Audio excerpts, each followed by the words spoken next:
પ્રધાનમંત્રી નરેન્દ્ર મોદી આજથી ગુજરાતમાં 2 દિવસ વિતાવશે અને 1500 કરોડ રૂપિયાથી વધુના વિકાસ કાર્યનું ઉદ્ઘાટન કરશે। પ્રધાનમંત્રી નરેન્દ્ર મોદી દાહોદથી રેલવે સહિત વિવિધ વિભાગના 24,000 કરોડ રૂપિયાના પ્રોજેક્ટ્સનું ઉદ્ઘાટન કરશે। પીએમ મોદી સવારે 10 વાગે વડોદરા પહોંચી ચૂક્યા હતા। તેઓ વડોદરા એરપોર્ટથી વડોદરા એરબેઝ સુધી 1 કિલોમીટર લાંબો રોડ શો કરવાશે, જ્યાં મહિલાઓ તેમનું સ્વાગત કરવામાં આવ્યું હતું। એરપોર્ટ સર્કલ સામે સિંદૂરનું વાસણ અને અરીસો મૂકવામાં આવ્યો હતો।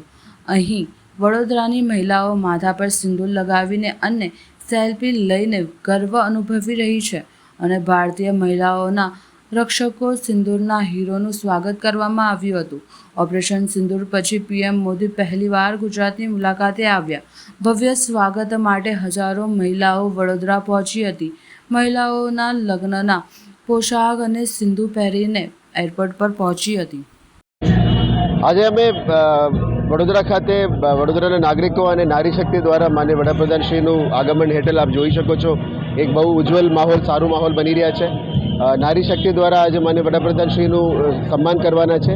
એ બદલ મ્યુનિસિપલ કોર્પોરેશન અને વહીવટીતંત્રને પૂરું સપોર્ટ આપીએ છીએ અને અમે એમને વેલકમ પણ કરીએ છીએ।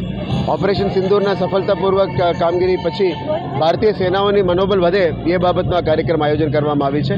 થોડું વાવાઝોડાનું તકલીફ હતું અને પહોંચી વળવા માટે અમે મહેનત કરી હતી, એટલે આખું રાત આપણે ટીમ જાગ્યા હતા। કોર્પોરેશનની ટીમે પણ આપ જોઈ શકો છો કે જે ચોક્કસ રોડ બધાને સાફ કરી દીધી છે અને હોર્ડિંગ્સ પણ જે પડી ગયા હતા એને પણ અમે સારી રીતે દૂર કરી દીધી છે। એટલે આશા રાખીએ છીએ કે આજે નારી શક્તિ દ્વારા એ કાર્યક્રમ થાય, એ સફળતાપૂર્વક થાય અને સારી રીતે અમે કરી શકીએ એવો આશા રાખીએ છીએ।